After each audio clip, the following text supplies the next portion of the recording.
Ho, ho, ho, everybody. Hi there, and welcome to English in Chunks. Hi, everybody. This is me, Julia from English for IT, and this is your special guest. Of course, I'm kidding. You will have a really special human guest today. So, welcome, everybody. Hi, say hi in the chat, please, and let me know if you can hear and see me okay. Just send a quick reaction for the sake of sound and quality check, and we get started immediately because we are limited in time. We have around 30 minutes to chat and to have fun with you all today. So, hi, everybody. Welcome, can't see and listen. Amazing. So, you just made it to English in Chunks, obviously, right? And this is Monday, which means that this is our first live talk show today of the entire series of the live talk shows. And here is a quick reminder how it works. So each day this week, I'm inviting a different English for IT teacher, or not necessarily a teacher, it can be a random team member, for a fun, like 20-25 minute holiday chat, right? Nothing formal, nothing heavy. So it's just a spoiler for you. Instead, you will listen to a real conversation, to some really nice, cozy topics. And for you, this is a chance to listen to a natural English in a very relaxed way. So you get this opportunity to improve your English chunk by chunk, right? That was our plan for you guys. And after each live show, you get the recording, you get useful English chunks and expressions that we used together with the invited guest. You will get a small practice task and, of course, corrections from our mentor Nadine. And to have all this, you have to make sure you joined the Telegram channel. Let me send you the link so you can double check if you are part of our Telegram channel, if you want to get all this practice that I just mentioned. So check out the link in the comment section and make sure to join the Telegram. So for now, you have to just sit back, relax, enjoy the conversation, and let your English grow chunk by chunk. And now let's welcome today's guest, James. James here. Hi, Hello. James. Hiya. Hi, how are you? I'm good, thank you. Well and truly in the Christmas spirit. Absolutely nice. I was about to ask you this question if you are already here. So, James, it's going to be our fourth Christmas together. Together with you and Yeah, with you at English for AT. And that's why I'm really happy that you are opening this week of live talk shows. So, on the scale of 1 to 10, how ready are you for Christmas this year? I'm pretty much like a little child when it comes to Christmas, to be honest. I absolutely love it. I'm, as I said, well and truly in the Christmas spirit already. I get super excited, probably far too early, actually. I start getting excited like mid-November, early November. So it's now, we're well into December now, and I'm very excited. I love it. It's the best time of the year. Absolutely, that's true. You know, I decorated my Christmas tree in the end of November, so obviously it's it's never early to get started started preparation for this Christmas. They said it's 2 days left for Christmas according to my advent calendar, right? So yeah, of course. And James, where are you calling from, by the way? Because last time we were chatting, I think you were in Asia, not in the UK. I am back in the UK now, actually. I've come back mostly because I miss Christmas so much. It's like I'm used to Christmas being in a cold country. And so I've had Christmas abroad a few times, but there's just something amazing about, the chance of snow. It's cold outside. It has more of that Christmas feeling, that Christmas vibe when you're walking around in a cold country at Christmas for me. And okay, we'll definitely talk more about this. But what are maybe first three words that come to mind when you think of Christmas, specifically in the UK?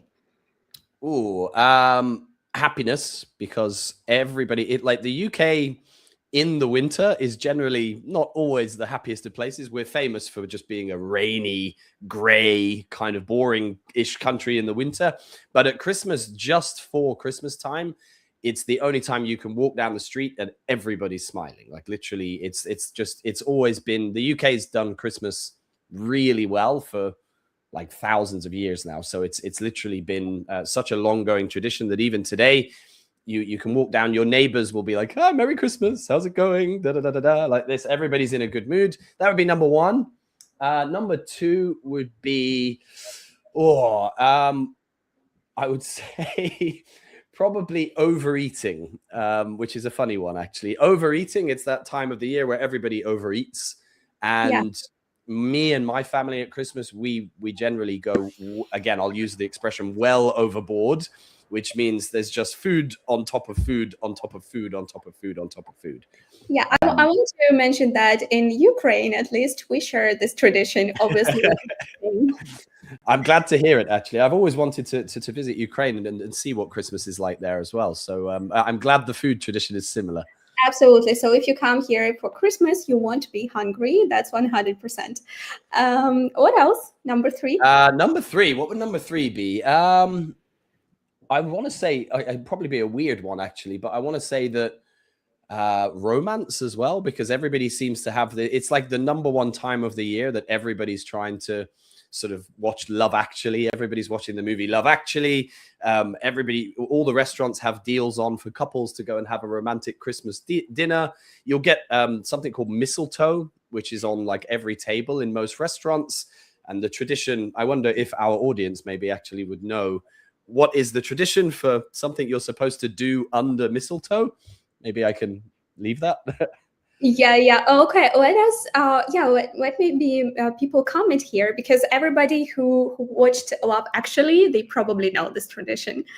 I love this. And if you ask me about my first three words that come to my mind, Sure, I was about to ask you. Yeah. One of them, it was mistletoe, definitely. I was also thinking about Christmas pudding, because I want to ask if it's actually a thing or something from, books. And also it's about Boxing Day. So you tell me. So yeah, actually, I'm glad you mentioned these, because the words that I use, they're kind of, quite generic, but they're just how I feel about the UK. But for specific UK, Boxing Day, definitely. I'm not sure if anywhere else I've ever traveled to or lived in has Boxing Day. Originally, Boxing Day was the day. It has this. You'll have this vision of aristocratic families in England that had servants, and the servants had to work on Christmas Day. So the day after Christmas Day was their Christmas Day, and we called it Boxing Day. So you'd get the lords and the ladies and the kings and the queens, and they would have their servants serving them dinner. But where is the Christmas for the servants? They would have their Christmas the next day, which we call Boxing Day. For most people in England, though, obviously we don't have servants. We mostly, Boxing Day is a day for leftovers. So the food that you've had the day before, it's always like, I don't know, grandmas and parents will cut little triangles and make turkey sandwiches and things like this. And you spend the whole day just eating the leftovers. The football will be on. I think it's the only day of the year where every single football team in the UK plays on that day. And a lot of other sports as well will be on that day. So my family calls Boxing Day literally chair day, because everybody just kind of sits in their chair like this, TV, watching, eating, talking, watching, eating, talking, like this. Nice. And what about this Christmas pudding? Do you ever cook it? So Christmas pudding, I personally don't like it, but it is extremely common. I mean, if I walked around my local market or shop at the moment, it's like lines of Christmas pudding everywhere. You get two things, actually. You have mince pies, which are the other like famous British food for Christmas. And minced pie is basically just minced meat inside a pie at Christmas. You often leave one of these mince pies. You can probably, I don't know if anybody can see, but behind me in my picture is like a fireplace. And this fireplace with the sort of wood on the top of there, you have the two Christmas stockings that you put stuff in. On the top of there, you'd leave Christmas pudding and mince pies for Santa Claus. When he comes down the chimney, he will eat the mince pie, and it's supposed to be good luck. Usually in real life, your dad will probably come down in the middle of the night, take a little bite or a nibble of one of the foods, and then when your children wake up, they go, look, Santa Claus has been, Santa Claus has clearly been and eaten the pie. Nice, I love it. You already shared so many traditions, by the way, and and we just started.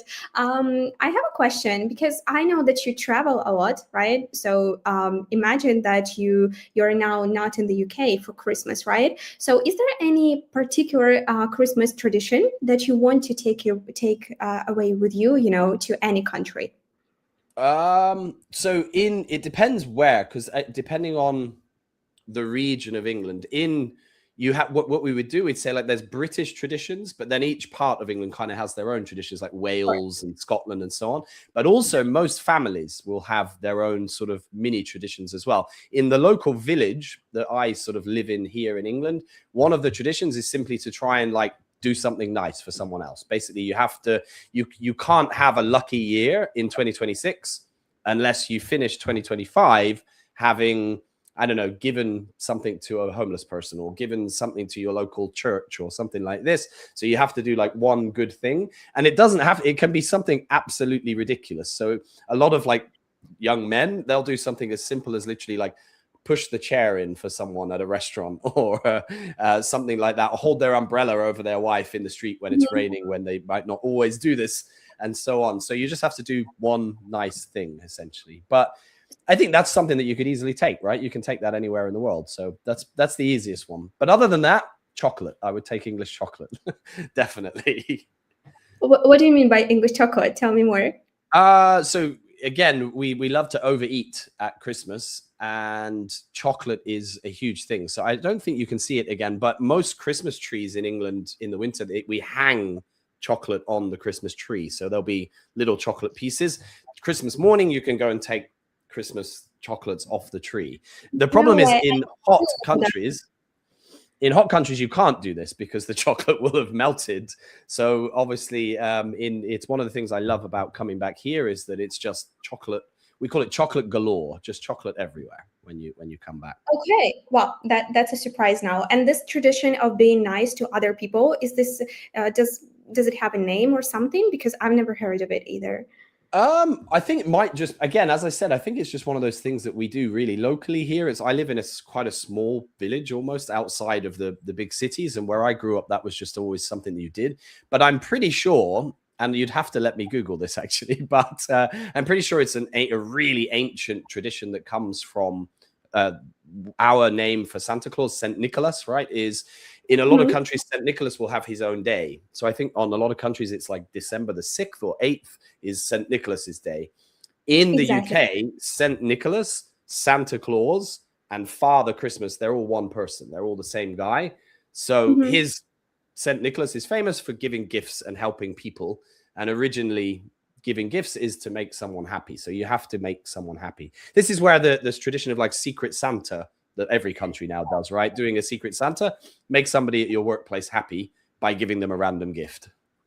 Yeah, absolutely. You're right. We just celebrated this weekend. It was December 6th when in Ukraine we celebrated St. Nicholas Day. And in your case, I mean, in the UK, it looks like your St. Nicholas, right? Your Santa is very like a multitasker, has to handle. But I'm curious as well, because from what I've heard from some of my Ukrainian students is that you guys also have Grandfather Frost or something like this, right? The thing is that we don't have Santa Claus, right? So it's now modern to say Santa Claus every time I tell you, James, like I believe in Santa, right? In Ukrainian, I actually think that I believe in Father Frost. So okay, yeah. yeah, kind of different personalities. We've got a huge debate this year on English TV, and the debate is, should parents lie to their children for so long that Santa is real? And so there's a lot of like debate on Good Morning TV, on British TV, where people are saying, because when I grew up, my parents did a very, very good job of convincing me that Santa was definitely real until, I don't know, maybe I was like 12 years old or 13 years old, which is really late. They kept it going for a very long time. But the sad thing is I'm the older brother in my family. So younger brothers, younger sisters, they don't have this, because as soon as the older brother knows, he generally tells the younger brother anyway. So they don't get the same length of time believing is Santa as the older brother normally does. Yeah, absolutely. It works to the same in my family. I still remember this one of the years. It wasn't Christmas, because you have a lot of Ukrainian students. You know that we usually celebrate New Year more than Christmas, right? I've heard Especially this. Yeah, yeah. a few years ago, we just started celebrating Christmas before New Year, and before back to 2005, something like that. It was a different order. But in general, yes, I remember this year when I was around 12 or 13 too, and I discovered that Santa Claus, right? They don't exist. But I also want to give a shout out to my parents for keeping this secret. Awesome. By the way, speaking of your childhood, what traditions do you remember from your childhood? Maybe one Christmas tradition, or I maybe one Christmas, yeah, it, highlight. it's probably related to food again, but I remember making. It's common for children, a lot of children in my family at least, to make pigs in blankets. I don't know if you know the food pigs in blankets. I heard something. I have to find a picture and then So share it. pigs Tell in you about. blankets are basically sausages wrapped in bacon. They have their sausages with bacon wrapped around them, Okay. and pigs in blankets is a Christmas food. It's like the food that if you ask anybody in England what food are you looking forward to this Christmas, they'll be like pigs in blankets, definitely pigs in blankets. I want loads of pigs in blankets with my Christmas dinner. And we used to sort of stand in the kitchen and make some of these pigs in blankets ourselves, but they're sold everywhere. So pigs in blankets and being told to be quiet at 3 p.m. in the afternoon because the King's speech is normally on. So the tradition in the UK is that at 3 p.m. on Christmas Day, the King will come on the TV and give a speech. It used to be more popular than today because everybody kind of really loved Queen Elizabeth. When Queen Elizabeth was the Queen, even I would sit, everybody in my family would sit and watch the Queen's speech. The King is not quite as popular as the Queen was. So it's a sort of tradition that's not everybody's doing anymore. But it used to be the case, like 3 p.m. In England, all of the pubs are only open for like 1 hour or 2 hours from 12 till 2. And you have to get back to your house in time to watch the King's speech.